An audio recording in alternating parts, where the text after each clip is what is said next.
କହିଲେ ତୋ ଠାରୁ ହେଲା, ତହୁଁ କହିଲେ ତୋ ଠାରୁ କ୍ଷତ୍ରି କି। ତମାନେ ଜାଣିଛ କ୍ଷତ୍ରିୟ ମାନେ ଯୁଦ୍ଧ କରନ୍ତି, ତ କହୁଛି ତୋ ଠାରୁ କ୍ଷତ୍ରିୟ ଅଛି ଆଉ କିଏ? ଆନ କହିଲେ ଅନ୍ୟ କିଏ ଆଉ ଅଛି? ତୋ ଭଳିଆ କ୍ଷତ୍ରିୟ ଆଉ କେହି ନାହାନ୍ତି। ତୁ ହଉଛୁ ସବୁଠାରୁ ଭଲ ରାଜା, ଉତ୍ତମ ରାଜା। ସବୁ ପ୍ରଜା ମାନଙ୍କୁ ତୁ ପୁତ୍ର ସମାନ ପାଳୁ ବୋଲି ଏଠାରେ କହିବାର ଅର୍ଥ ହେଲା। ତାପରେ କହୁଛି ଅତି ବଡ ରାଜା ତୁ ଅଯୋଧ୍ୟା ରାଜନ। କହୁଛନ୍ତି ତୁ ଅତି ବଡ ରାଜା, ସମସ୍ତଙ୍କ ମଧ୍ୟରେ ତୁ ଉତ୍ତମ, ତୁ ଅତି ବଡ ରାଜା, ତୁ ଅଯୋଧ୍ୟାର ତୁ ରାଜା, ତୁ ସବୁଠାରୁ ଉତ୍ତମ ରାଜା। ଯେତେକ ରାଜା ଥିଲେ ମୃତ୍ୟୁପୁରେ ହେଲା, ମୃତ୍ୟୁପୁରେ ପିଲାମାନେ ଯୋଉଠି ମରଣ ମାନେ ମଣିଷ ଯୋଉଠି ମୃତ୍ୟୁବରଣ କରେ, ମର୍ତ୍ତ୍ୟପୁର ହେଲା। ଯେତେକ ରାଜା ଥିଲେ ମୃତ୍ୟୁପୁରେ ସବୁ ମୁଁ ଉତ୍ତମଠୁ ଅଟୁ ନୂପରେ। ହେ ରାଜା ମାନଙ୍କ ମଧ୍ୟରେ ତୁ ହଉଛୁ ଶ୍ରେଷ୍ଠ। ଯେତିକ ରାଜା ଥିଲେ ବରେ କହିଲେ ଶ୍ରେଷ୍ଠ ହେଲା, ନୃପ କହିଲେ ରାଜା। ଯେତିକ ସବୁ ରାଜା ଥିଲେ ସମସ୍ତଙ୍କ ମଧ୍ୟରେ ତୁ କଣ ଅଟୁ? ନା ଉତ୍ତମ ଅଟୁ, ତୁ ସବୁଠାରୁ ଭଲ ରାଜା। ମର୍ତ୍ତ୍ୟପୁରରେ ଯେତିକ ରାଜା ଥିଲେ ସମସ୍ତଙ୍କ ମଧ୍ୟରେ ତୁ ହଉଛୁ ଭଲ ରାଜା। ତାପରେ ଦେଖିବା ବୀରତୁର ବଜାଇ ସାଧୁ ଅଛୁ ମହି, ରବି ତଳେ ସମ ନୋହିବେ ତତେ କେହି। କହୁଛି ବୀରତୁର ବଜାଇ ସାଧୁ ଅଛୁ ମହି, ରବି ତଳେ ସମ ନୋହିବେ ତତେ କେହି। କହୁଛି ବୀରତୁର, ତୁ ଏଇ ଯୋଉ ବୀରବାଦ୍ୟ ବଜାଉଛୁ ତୁ କଣ କରୁଛୁ? ନା ସାଧୁ ଅଛୁ ମହି। କଣ କହୁଛି? ସାଧୁ ଅଛି ପିଲାମାନେ କଷ୍ଟ ଦଉଛୁ ହେଲା। ମହି କହିଲେ ପୃଥିବୀ। ଏଇ ଯୋଉ ବୀରତୁର ଏଇ ଯୋଉ ବୀରବାଦ୍ୟ ବଜାଉଛୁ ତୁ କଣ କରୁଛୁ? ବଜେଇଲେ କଣ ହଉଛି? ପୃଥିବୀ କଷ୍ଟ ପାଉଛି। ପ୍ରକୃତରେ କଷ୍ଟ କାହାକୁ ହଉଛି? ପରଶୁରାମଙ୍କୁ ହଉଛି, କାରଣ ସିଏ କଣ 21 ଥର ଏ ପୃଥିବୀକୁ ବୀର ଶୂନ୍ୟ କରିଥିଲେ। ତାଙ୍କୁ ଏଠାରେ କଷ୍ଟ ଲାଗୁଛି କି ଆଉ କିଏ ବୀର ଏଠାରେ ଉପସ୍ଥିତ ହେଇଛି ବୋଲି। କିନ୍ତୁ ଏଠାରେ କଣ କହୁଛନ୍ତି? ନା ବୀରତୁର ବଜାଇ ସାଧୁ ଅଛୁ ମହି, ତୁ ଏଠାରେ ବୀରତୁର ବଜାଇ ପୃଥିବୀକୁ ତୁ କଷ୍ଟ ଦଉଛୁ ବୋଲି କହୁଛନ୍ତି ହେଲା। ତାପରେ କଣ କହୁଛନ୍ତି? ନା ରବି ତଳେ ସମ ନୋହିବେ ତତେ କେହି। ରବି ତଳେ ପିଲାମାନେ ରବିର ଅର୍ଥ କଣ? ନା ସୂର୍ଯ୍ୟ। ରବିର ଅର୍ଥ କଣ? ସୂର୍ଯ୍ୟ। ସୂର୍ଯ୍ୟ ତଳେ କଣ ଅଛି? ମର୍ତ୍ତ୍ୟମଣ୍ଡଳ ଅଛି। ସେ ମର୍ତ୍ତ୍ୟମଣ୍ଡଳେ କହୁଛି ରବି ତଳେ ସମ ନୋହିବେ ତତେ କେହି। ଏଇ ଯୋଉ ରବି ତଳେ କହିଲେ ମର୍ତ୍ତ୍ୟମଣ୍ଡଳ, ଏ ମର୍ତ୍ତ୍ୟମଣ୍ଡଳରେ ତୋ ପରିକା ଆଉ କେହି ରାଜା, ତୋ ତୁଳନୀୟ କେହି ହେଇପାରିବେ ନାହିଁ ବୋଲି କହୁଛି। ଆଜ ପରୀକ୍ଷା କରିବା ନା ତୋହର ଏ ବଳ, ପଶୁ ଘାଏ ମୁଣ୍ଡ ହୋଇବ ବେନିଫାଳ। କହୁଛି ତୋ ଭଳିଆ ରାଜା ଏଇ ମର୍ତ୍ତ୍ୟମଣ୍ଡଳରେ କେହି ବି ନାହାନ୍ତି। ତ ଆଜି କଣ କରିବା? ନା ଆଜି ପରୀକ୍ଷା କହିଲେ ଆଜି ପରୀକ୍ଷା କରିବା ନା ତୋହର ଏ ବଳ, ତୋର କେତେ ବଳ ଅଛି ଆଜି କଣ କରିବା? ନା ତାର ପରୀକ୍ଷା କରିବା। ତୋର କେତେ ବଳ ଅଛି କି ଅଧିକ ବଳଶାଳୀ ତୋ ଠାରୁ ମୁଁ ବୋଲି ଏଠାରେ ତାଙ୍କୁ କହିବାର ମାନେ। ତାକୁ କହୁଛି ପଶୁ ଘାଏ ମୁଣ୍ଡ ହୋଇବ ବେନିଫାଳ। ପଶୁ ଧାରଣ କିଏ କରିଛନ୍ତି? ପିଲାମାନେ ପଶୁ ଧାରଣ ପରଶୁରାମ କରିଛନ୍ତି। ତ ପଶୁ କହିଲେ କୁରାଡି ଘାଏ କହିଲେ କୁରାଡିର ଆଘାତରେ ହେଲା। ପଶୁ ଘାଏ କହିଲେ କୁରାଡିର ଆଘାତରେ କଣ ହବ? ମୁଣ୍ଡ ହୋଇବ ବେନିଫାଳ।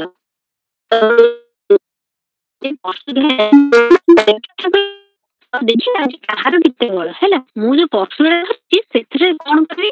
ତୋ ମୁଣ୍ଡକୁ 2 ଫାଳ କରିଦେବି। ବେନିଫାଳ କହିଲେ ପିଲାମାନେ 2 ଫାଳ। ପଶୁର ଆଘାତରେ ତୋ ମୁଣ୍ଡକୁ ମୁଁ 2 ଫାଳ କରିଦେବି।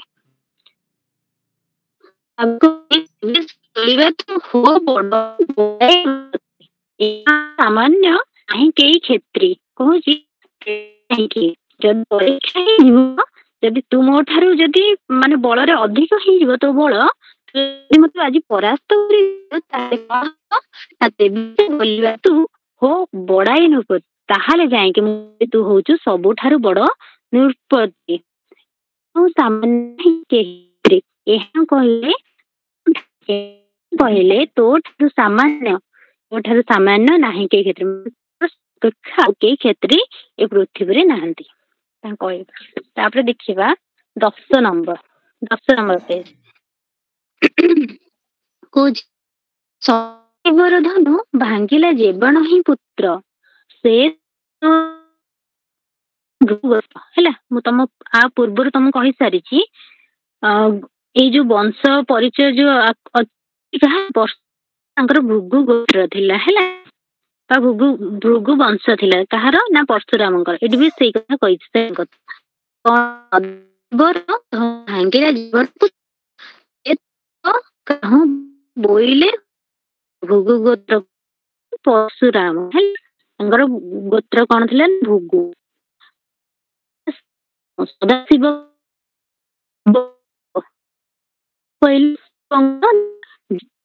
ଭାଙ୍ଗିଲା ଜେବଣ ପୁତ୍ର। ଜେବଣ କହିଲେ ପୁତ୍ର। 4ଟା ପୁତ୍ର ଅଛନ୍ତି। ପୁତ୍ର ତୋର କଣ ଭାଙ୍ଗିଲା? ଧନୁ ଭାଙ୍ଗିଲା। ପିଲାମାନେ ସଦାଶିବଙ୍କ ଧନୁର ନାଁ କଣ କହିଲ? ସଦାଶିବ କହିଲେ ଶିବଙ୍କ ଧନୁର ନାମ କଣ କହିଲ? କି ଜାଣିଛ? ଶିବ।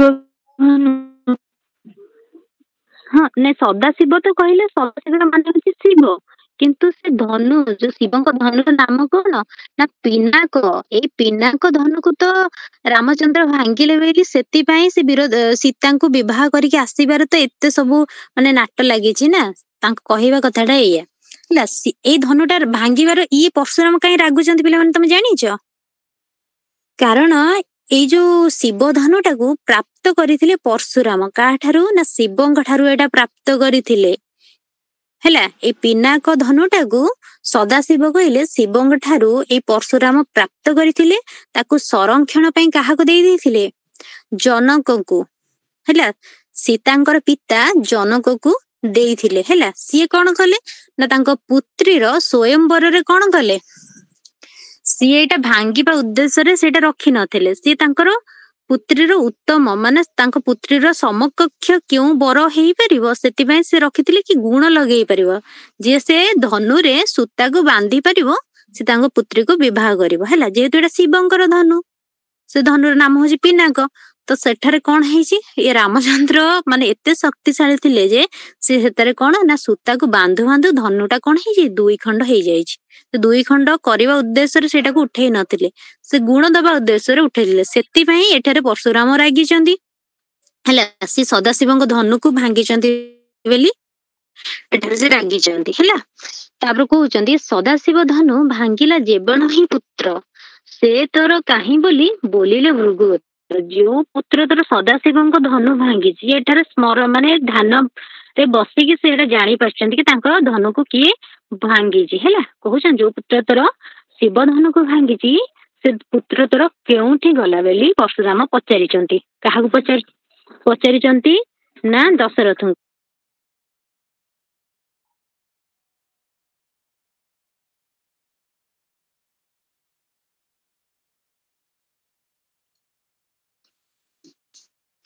ତାପରେ କହୁଛି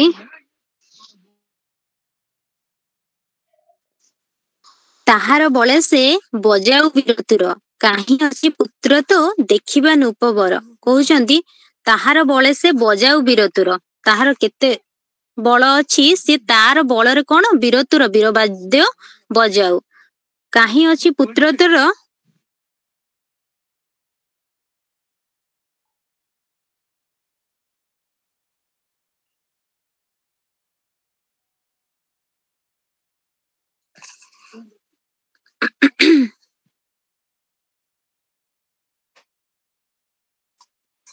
ତାପରେ ପିଲାମାନେ ଦେଖ, ଏତେ ବୋଲି ପ୍ରସୁ ଦଣ୍ଡେ କଣ କହୁଛି, କୋଉଠି ଛାଡିଦେଲେ। ସେ କଣ କହୁଛନ୍ତି? ପରଶୁରାମ କାହିଁ ଅଛି ପୁତ୍ର ତ ଦେଖିବା ନୃପବର, କୋଉଠାରେ ସେ ପୁତ୍ର ତୋର ଅଛି ଦେଖିବା ବୋଲି କହୁଛନ୍ତି ହେଲା। ତାପରେ କହୁଛନ୍ତି ଏତେ ବୋଲି ପ୍ରସୁ ଦଣ୍ଡେ ଯାଇ ପଶଇ, ଯେଣେ ଯିବ ତେଣେ ଦଣ୍ଡ ଭଗ୍ନ ଦିଶଇ। କଣ କହୁଛି? ଏତିକ କହିଲା ପରଶୁରାମ। କଣ କହିଲା? ତୋର କେତେ ବଳ ଅଛି, ତୁ କଣ ତା ଦେହରେ ବୀରତୁର ବଜା। କିନ୍ତୁ କଣ ହେଇଛି? ସେତେବେଳେ ଯାଇକି କୋଉଠି ବସିଲା? ନା ପରଶୁ କୋଉଠାରେ ବସିଛି? ନା ଦଣ୍ଡେ ଯାଇ ପଶଇ। ଏତିକ କହି ସାରିଲା ପରେ ଯାଇକି ଦଣ୍ଡରେ ଯାଇକି ପଶିଲା। ଦଣ୍ଡରେ କହିଲେ ସୈନିକ ରହିଥିବା ସ୍ଥାନରେ ହେଲା। ଯୋଉଠି ଯୋଉଠି ସୈନିକ ମାନେ ଅଛନ୍ତି, ସେଇ ଦଣ୍ଡରେ ଯାଇକି କିଏ ପଶିଲା? ନା କିଏ ପଶିଲା? ପରଶୁରାମ ପଶିଲା ହେଲା। ପଶଇ ପରଶୁରାମ। ଏତେ ଯେଣେ ଯିବ ତେଣେ ଦଣ୍ଡ ଭଗ୍ନ ଦିଶଇ। ସେ କଣ କରୁଛି? ଯୋଉ ଯୋଉ ଦଣ୍ଡରେ ସେ ପଶୁଛି, ସୈନିକ ମାନେ ଯୋଉଠି ଯୋଉଠି ଅଛନ୍ତି, ସେଇଠି ସେଇଠି ପରଶୁରାମ ଯେତେବେଳେ ପଶୁଛି, ପରଶୁରାମଙ୍କୁ ଦେଖିକି ସମସ୍ତେ କଣ ହଉଛନ୍ତି? ଦୌଡ଼ିକି ପଳଉଛି, ଦଣ୍ଡ ଭଗ୍ନ ହେଇଯାଉଛି। ଯୋଉଠି ଯୋଉଠି ସୈନିକ ମାନେ ଅଛନ୍ତି ସେଟା ସେମାନେ ସମସ୍ତେ ପଳେଇ ଯାଉଛନ୍ତି ପରଶୁରାମଙ୍କୁ ଦେଖିକି ଡରିକି। ପଳେଇ ଗଲେ କଣ ହଉଛି, ଦଣ୍ଡ ଭଗ୍ନ ହେଇଯାଉଛି, ଦଣ୍ଡ ଭାଙ୍ଗି ଯାଉଛି ହେଲା। ସୈନିକ ରହିଥିବା ସ୍ଥାନକୁ ଦଣ୍ଡ ବୋଲି କୁହାଯାଏ। ସେ ସ୍ଥାନରେ ଯେତେବେଳେ ପରଶୁରାମ ପଶୁଛନ୍ତି ସବୁଆଡେ କଣ ହଉଛି ନା ଦଣ୍ଡ ଭଗ୍ନ ହେଇଯାଉଛି। ତାପରେ କହୁଛି ରଥ ଗଜ ଅଶ୍ଵେ ପାଇକେ ପଳାନ୍ତି, ଦୃଷ୍ଟି ପସର ଯାଏ କେହି ନ ରହନ୍ତି। କହୁଛନ୍ତି ରଥ ଗଜ ଅଶ୍ଵେ, ରଥରେ ଯୋଉ ବସିଛନ୍ତି। ତାପରେ କହୁଛି ଗଜ କହିଲେ ହାତୀ, ଅଶ୍ଵ କହିଲେ ଘୋଡା। ଏଇ ଯୋଉ ସବୁ ସୈନିକ ମାନେ ସମସ୍ତେ ଅଛନ୍ତି ଆଉ ପାଇକ ମାନେ ଅଛନ୍ତି, ସମସ୍ତେ କଣ କରୁଛନ୍ତି ନା ପଳାନ୍ତି ହେଲା। ସମସ୍ତେ ଯେତେବେଳେ ପରଶୁରାମଙ୍କୁ ଦେଖୁଛନ୍ତି ଜାଣିଛନ୍ତି ପରଶୁରାମ ବହୁତ କ୍ରୋଧୀ। ସେ ଯେତେବେଳେ କାହାର ପରଶୁରାମଙ୍କ ନଜର ଯଦି କାହା ଉପରେ ବି ପଡିଯିବ, ସେ ପ୍ରାଣ ତାର ରହିବା ମାନେ ଆଉ ତା ଦେହରେ ଆଉ ତା ପ୍ରାଣ ରହିବ ନାହିଁ। ସେଥିପାଇଁ ତାଙ୍କୁ ସମସ୍ତେ ଡରିକି କଣ କରୁଛନ୍ତି ନା ଛତ୍ରଭଙ୍ଗ ଦଉଛନ୍ତି। ସମସ୍ତେ ଯୋଉଠାରେ ପରଶୁରାମଙ୍କ ଦୃଷ୍ଟି ପର୍ଶର ହବ ସେଇ ଦୃଷ୍ଟି ଆଗରୁ ସମସ୍ତେ ପଳେଇ ଯାଉଛନ୍ତି ହେଲା। ଗଜରେ, ରଥରେ, ଅଶ୍ଵରେ ଯୋଉ ପାଇକ ମାନେ ଅଛନ୍ତି ସମସ୍ତେ କଣ କରୁଛନ୍ତି, ପରଶୁରାମଙ୍କୁ ଦେଖିଲା ମାତ୍ରେ ସେଠାରୁ ପଳେଇ ଯାଉଛନ୍ତି ହେଲା। ତଳ ପଦଟା ଦେଇଛି ଦୃଷ୍ଟି ପର୍ଶର ପ୍ରାୟ କେହି ନ ରହନ୍ତି। ଦୃଷ୍ଟି ପର୍ଶର ମାନେ ଯୋଉ ଯାଙ୍କେ ତାଙ୍କ ଆଖି ପଡୁଛି ସେଇ ଯାଏଁ ତାଙ୍କ ଆଖି ଆଗରେ ଆଉ କେହି ରହୁନାହାନ୍ତି ହେଲା। ତାପରେ ହଉଛି କେ ବୋଲଇ କୋଠାର ନ ପେଟଇ ପୁଣି, କେ ବୋଲଇ ନ ପୁଣ ପକାଇ ଶିରହାଣି। କିଏ କହୁଛି କୋଠାରରେ କାଳେ ପିଟି ଦବ, ଆଉ ପୁଣି କିଏ କହୁଛି କଣ କହୁଛି ବୋଇଲେ କହିଲେ କହୁଛନ୍ତି ହେଲା। ଆଉ କିଏ କହୁଛି ନ ପୁଣ ଯଦି କଣ ହବ ନା କଣ କର କୋଠାରରେ ପୁଣି ଆମର ଯଦି ଶିର ହାଣି ଦବ, ଆମ ମୁଣ୍ଡକୁ ଯଦି ଗଣ୍ଡରୁ ଯଦି ଅଲଗା କରିଦବ ହେଲା। ସମସ୍ତେ କଣ କରୁଛନ୍ତି ପରଶୁରାମଙ୍କ କ୍ରୋଧ ଜାଣିଛନ୍ତି ହେଲା। ସମସ୍ତେ ତାଙ୍କ ଦୃଷ୍ଟି ଯୋଉ ଯାଏଁ ମାନେ ଯାଉଛି ତା ଆଖି ଆଗରେ କେହି ରହୁନାହାନ୍ତି। ତାପରେ କହୁଛି କେ ବୋଲେଇ ନ ପୁଣ ନୟନେ ଦହଇ ଦଣ୍ଡ ହେଲା। କହୁଛନ୍ତି କେ ବୋଲେଇ ନ ପୁଣ ନୟନେ ଦହଇ ଦଣ୍ଡ, କେ ବୋଲେଇ ପୁଣ ନ କାଟଇ ମୁଣ୍ଡ। କଣ କହୁଛି ଏଠାରେ ନା ଆଉ କିଏ କହୁଛି ହେଲା। ଏଇ ଯୋଉ ସୈନିକ ମାନେ ସବୁ ତାଙ୍କୁ ଦେଖି ଦୌଡିକି ପଳଉଛନ୍ତି, ତାଙ୍କ ଭିତରୁ ଆଉ କେହି କିଏ କହୁଛନ୍ତି କେ ବୋଲେଇ ନ ପୁଣ ନୟନେ ଦହଇ ଦଣ୍ଡ। କହୁଛନ୍ତି ଯଦି ତାଙ୍କ ନୟନରେ କିଏ ଆମକୁ ନୟନରେ କଣ ହବ, ପରଶୁରାମ ଆମକୁ ଯଦି ଦେଖିବେ ଆମକୁ କଣ କରିବେ ନା ଜାଳିକି ଦଣ୍ଡ ଦେଇଦେବେ। ଦହଇ କହିଲେ ପିଲାମାନେ ଜାଳିବା ହେଲା। ତାଙ୍କ ନୟନରେ ମାନେ ଜାଳିକି ଆମକୁ କଣ ଦେଇଦେବେ, ଦଣ୍ଡ ଦେବେ। ଆଉ କିଏ କଣ କହୁଛି କେ ବୋଲେଇ ନ ପୁଣ କାଟଇ ମୁଣ୍ଡ, କି ଆଉ କିଏ କହୁଛି ଆମ ମୁଣ୍ଡକୁ ସେ କାଟିଦେବେ। ଆଉ କିଏ କହୁଛି କେ ବୋଲେଇ ଆହୋ ଆଜ ନେବ ପ୍ରାଣ, ଭେଟ ପଡିଲା ଯୋଉ ଦ୍ୱିତୀୟ ଯମରାଣ। କହୁଛି କିଏ କହୁଛି ଆଉ କିଏ କହୁଛି ଆଜି କିଏ ଦେଖା ପଡିଲା, ଇଏ ଆଜି ଆମ ପ୍ରାଣ ସୁନିଶ୍ଚିତ, ଏଇ ପରଶୁରାମ ଆଜି ଆମ ପ୍ରାଣ ନେଇଯିବ। କାରଣ ସେ ଆମ ଆଗରେ ଆସିକି ଆଜି ସମ୍ମୁଖରେ ଆଜି ଭେଟ ପଡିଛି, ତ ସିଏ ଆମକୁ ଆଜି ଯେମିତି ହେଲେ ପ୍ରାଣ ଆମର ନେଇଯିବ। କାହିଁକି ନା ଇଏ ହଉଛନ୍ତି ଦ୍ୱିତୀୟ ଯମରାଣ। ଜାଣିଛ କାଳ କେବେ କାହାକୁ କ୍ଷମା କରେନି। ଯିଏ ଯେତିକି ଦଣ୍ଡ କରିଥିବ ତାକୁ ନିଶ୍ଚିନ୍ତ ଭାବରେ ଫଳ ଫଳିବ। ଯମ ସବୁବେଳେ କଣ ହେଇଥାଏ ପିଲାମାନେ, ସମସ୍ତିଙ୍କ କାଳ ଧରିକି ବସିଥାଏ। ଯାହାର ସମୟ ଯେତେବେଳେ ପୁରୀ ଯିବ, ଯିଏ ଯେତିକି ମାନେ କଣ କରିଥିବ ଅନ୍ୟାୟ କରିଥିବ ସେଇ ଅନୁସାରେ ତାକୁ ଦଣ୍ଡ ଦିଏ, କେବେ କ୍ଷମା କରିବନି ହେଲା। ତ ଏମିତି ପରଶୁରାମ କଣ ହଉଛନ୍ତି, ପରଶୁରାମ ହଉଛନ୍ତି ଦ୍ୱିତୀୟ ଯମରାଣ। ଯମଙ୍କ ଭଳିଆ ଇଏ ହଉଛନ୍ତି ଦ୍ୱିତୀୟ। ଇଏ ବି ସେମିତି କାହାକୁ କ୍ଷମା କରନ୍ତି ନାହିଁ ହେଲା। ଭେଟ ପଡିଲା ଯୋଉ ଦ୍ୱିତୀୟ ଯମରାଣ, ଯମରାଣ କଲେ ଇଏ ହଉଛନ୍ତି ଦ୍ୱିତୀୟ ଯମ ବୋଲି କହୁଛନ୍ତି। ପଳାବନ୍ତୀ ସଇନି ପଛକୁ ନ ଚାହିଁ, ଝାଡ ବାଡ ଉହାଡେ ରହୁଛନ୍ତି ଯାଇ। କଣ କହୁଛନ୍ତି ପଳାବନ୍ତୀ କହିଲେ ପଳଉଛନ୍ତି। ପଳଉଛନ୍ତି କିଏ ନା ସୈନି କହିଲେ ସୈନିକ ମାନେ ହେଲା। ସୈନିକ ମାନେ ସମସ୍ତେ ପରଶୁରାମଙ୍କୁ ଦେଖି ପଳଉଛନ୍ତି, ଆଉ ପଛକୁ କେହି ଚାହୁଁ ନାହାନ୍ତି। କଣ କରୁଛନ୍ତି ଦୌଡ଼ି ଦୌଡ଼ି ଯାଇକି ଲୁଚୁଛନ୍ତି ନା ଝାଡ ବାଡ ଉହାଡେ ରହୁଛନ୍ତି। ଝାଡ ବାଡ ଉହାଡେ କଲେ ଗଛର ଗଛ ପଛ ପଟେ ଯାଇକି ସବୁ କଣ କରୁଛନ୍ତି ଯାଇକି ଯାଉଛନ୍ତି ହେଲା। ଯେମିତି ତାଙ୍କର ପରଶୁରାମଙ୍କ ଦୃଷ୍ଟି ତାଙ୍କ ଉପରେ ଯେମିତି ନ ପଡୁ ବୋଲି ସେ ଚାହୁଁଛନ୍ତି। ତାପରେ କହୁଛନ୍ତି ବଶିଷ୍ଠ ବିଶ୍ୱାମିତ୍ର ଦଶରଥ ରାୟ, ଯେଣେ ଯାଏ ପ୍ରସୁ ତେଣେ ସେ ଗୋଡାଏ। କଣ କହୁଛନ୍ତି ବଶିଷ୍ଠ କହିଲେ କୁଳଗୁରୁ ଦଶରଥଙ୍କର ହଉଛନ୍ତି ବଶିଷ୍ଠ। ବିଶ୍ୱାମିତ୍ର ଜାଣିଛ ରାମଚନ୍ଦ୍ରଙ୍କର ଯିଏକି ଶିକ୍ଷା ଦାନ କରୁଥିଲେ, ବିଶ୍ୱାମିତ୍ର ସିଦ୍ଧବନରେ ରହୁଥିଲେ। ଆଉ ଦଶରଥ ରାୟ କହିଲେ ରାଜା। କଣ କରୁଛନ୍ତି ନା ଯେଣେ ଯାଏ ପ୍ରସୁ ତେଣେ ସେ ଗୋଡାଇ। ପରଶୁରାମ ଯୁଆଡେ ଯାଉଛନ୍ତି ସେ କଣ କରୁଛନ୍ତି ତାଙ୍କ ପଛେ ପଛେ ଏଇ 3 ଜଣ ଗୋଡଉଛନ୍ତି ହେଲା। ଶ୍ରୀରାମ ସନ୍ନିଧି ମିଳିଲାକୁ ଯାଇ ପର୍ଶୁ ଉଭାରିଲା କୋପମୁଖ ହୋଇ। କଣ କହୁଛନ୍ତି? ଶ୍ରୀରାମଙ୍କ ସନ୍ନିଧି କହିଲେ ତାଙ୍କ ପାଖରେ, ଶ୍ରୀରାମଙ୍କ ପାଖରେ କଣ ହେଲା ନା ମିଳିଲାକୁ ଯାଇ। ପରଶୁରାମ ଯାଇକି କୋଉଠି ମିଳିଲେ ନା ଶ୍ରୀରାମଙ୍କ ପାଖରେ ଯାଇକି ଠିଆ ହେଲେ। ହେଲା, ସନ୍ନିଧ୍ୟ କହିଲେ ଶ୍ରୀରାମଙ୍କ ପାଖରେ ଯାଇକି ପରଶୁରାମ ଠିଆ ହେଲେ। ଆଉ ଠିଆ ହେଇକି କଣ, ଯେହେତୁ ରାଗି ଯାଇଛନ୍ତି, ସେ ପୁତ୍ର ତାଙ୍କର ଶିବଧନୁ ଭାଙ୍ଗିଛି, ଶ୍ରୀରାମଙ୍କ ପାଖରେ ଠିଆ ହେଇକି କଣ କଲେ ନା ପଶୁ ଉଭାରିଲେ ପିଲାମାନେ। ଏହାର ଉଭାରିଲେ ର ଅର୍ଥ ହଉଛି ଉଠାଇଲେ। ହେଲା, ପଶୁ ଯୋଉ କୁରାଢିଟା ଯିଏ ଧାରଣ କରିଛନ୍ତି, ସେ ପଶୁଟାକୁ କଣ କରୁଛନ୍ତି ନା ଉଠଉଛନ୍ତି। କାହିଁକି ନା ତାଙ୍କୁ ମାରିବା ପାଇଁ। ହେଲା, କହୁଛନ୍ତି ପଶୁ ଉଭାରିଲା କୋପମୁଖ ହୋଇ।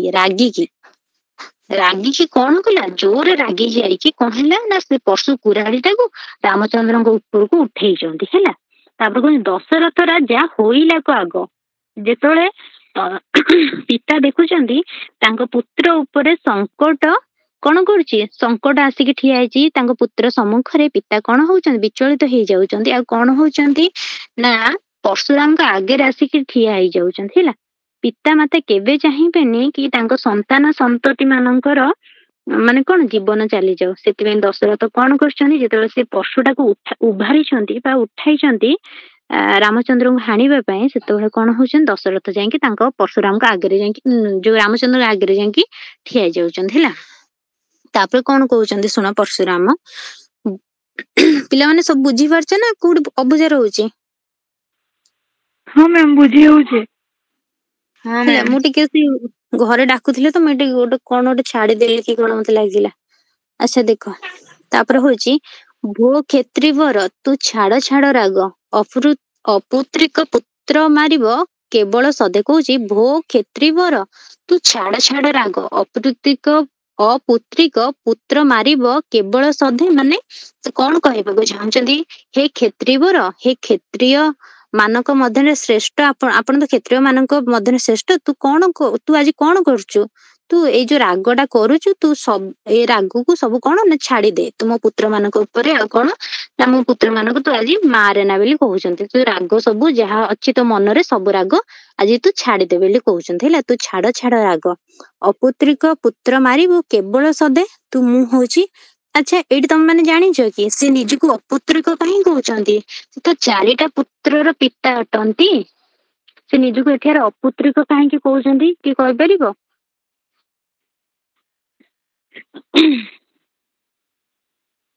ପିଲାମାନେ,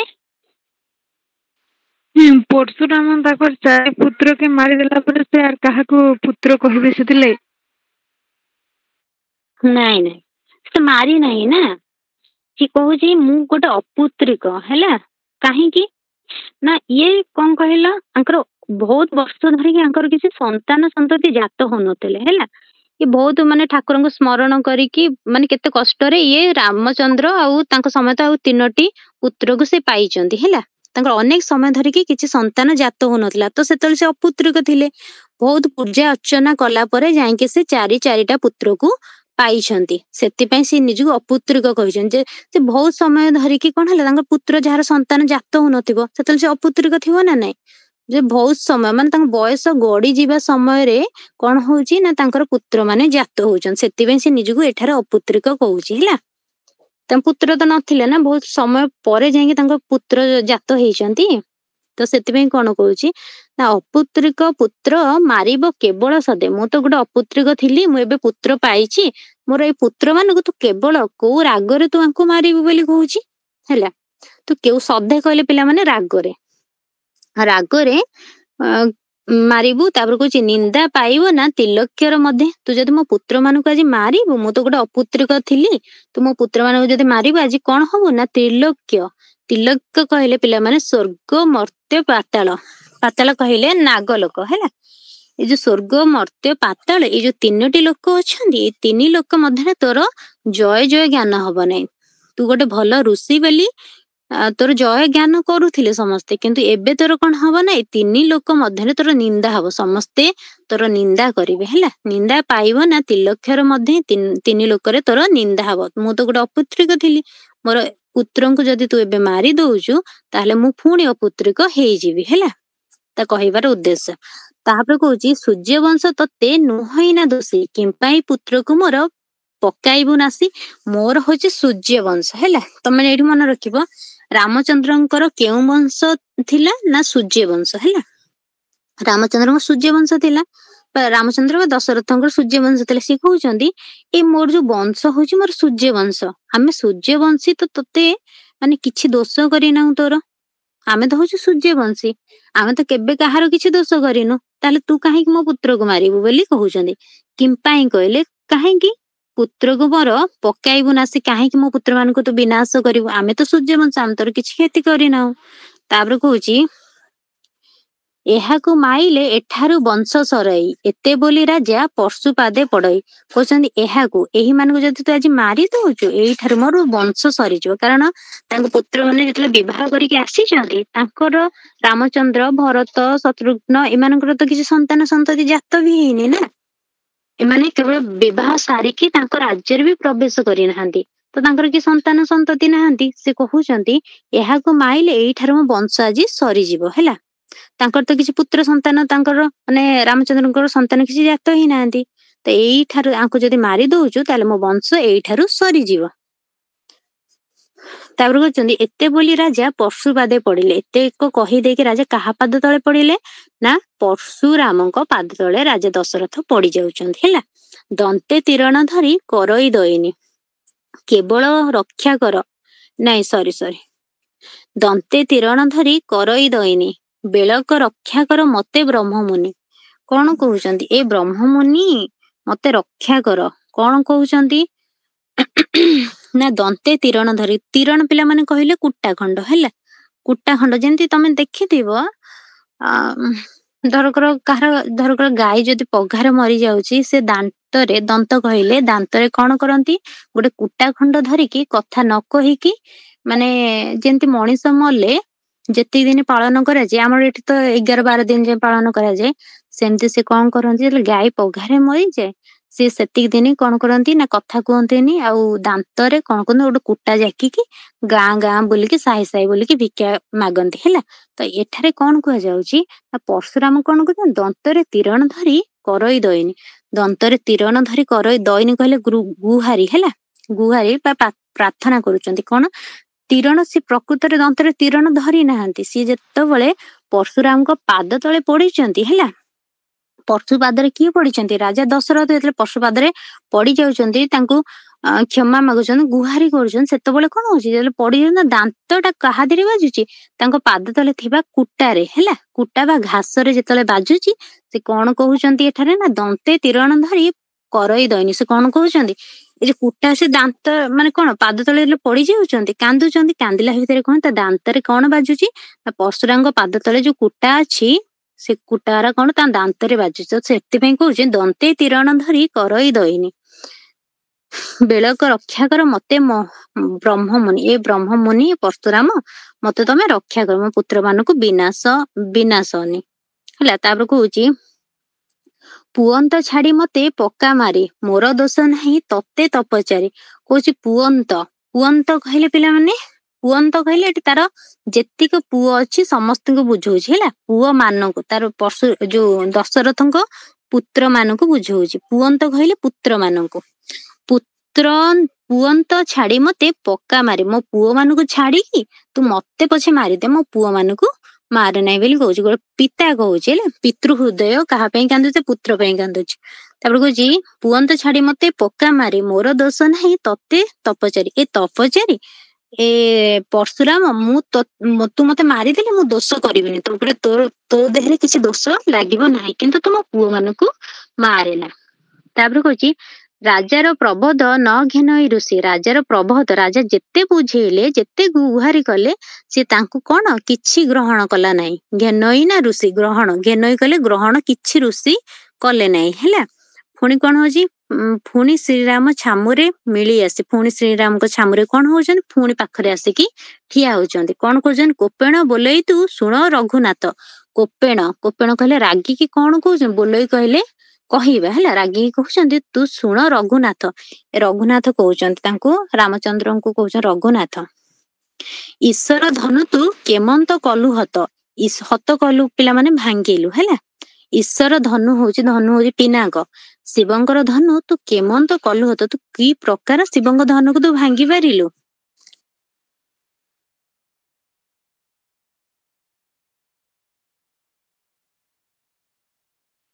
ପିଲାମାନେ ଆଜି ଏତିକି ଥାଉ, କି କୋଉଠି ବୁଝିପାଇଲନି କୁହ। ଆହୁରି ଗୋଟେ କ୍ଲାସ ବୋଧେ ବି। ହଁ କୋଉଟା କହିଲ କୁହ, ଝୁମି କୁହ।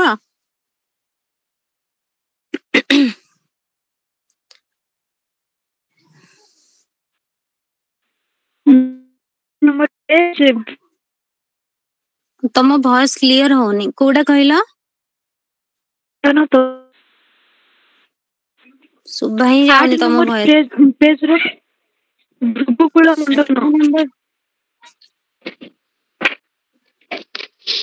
ମଣ୍ଡନ।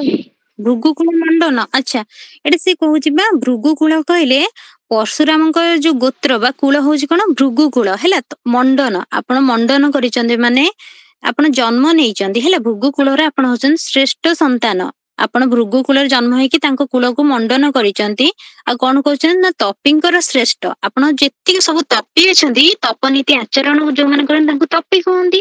ଯେତିକି ସବୁ ତପି ଅଛନ୍ତି ସମସ୍ତଙ୍କ ମଧ୍ୟରେ ଆପଣ ଶ୍ରେଷ୍ଠ, ଆପଣ ହଉଛନ୍ତି ଉତ୍ତମ ହେଲା।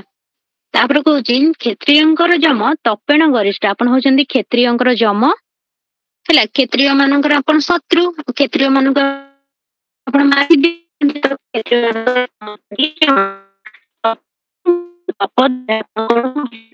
ଶ୍ରେଷ୍ଠ, ଆପଣ ସବୁବେଳେ ତପସ୍ୟା ରତ ରୁହନ୍ତି, ସବୁବେଳେ ତପସ୍ୟା କରନ୍ତି, ସେଥିପାଇଁ ଆପଣ କଣ ନା ଗରିଷ୍ଠ ବା ଶ୍ରେଷ୍ଠ। ଆଉ ତମେ ଆଉ ସବୁ ବୁଝିପାରିଲ ନା କାହାର କିଛି ଅବୁଝା ଅଛି। ନାଇଁ ମ୍ୟାମ୍ ବୁଝିଗଲା। ହେଲା ମ୍ୟାମ୍ ବୁଝିଗଲା ମ୍ୟାମ୍। ତୋର ପଢେଇ ଦେଇଥିଲି, ଯଦି କୋଉଟା ନ ବୁଝିପାର ମତେ ଗ୍ରୁପରେ କହିଲେ ମୁଁ କହିଦେବି ହେଲା। ଆଚ୍ଛା ମୁଁ ତାହେଲେ ଏବେ ରଖୁଛି।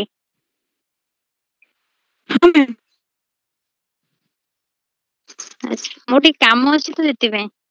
ହଉ।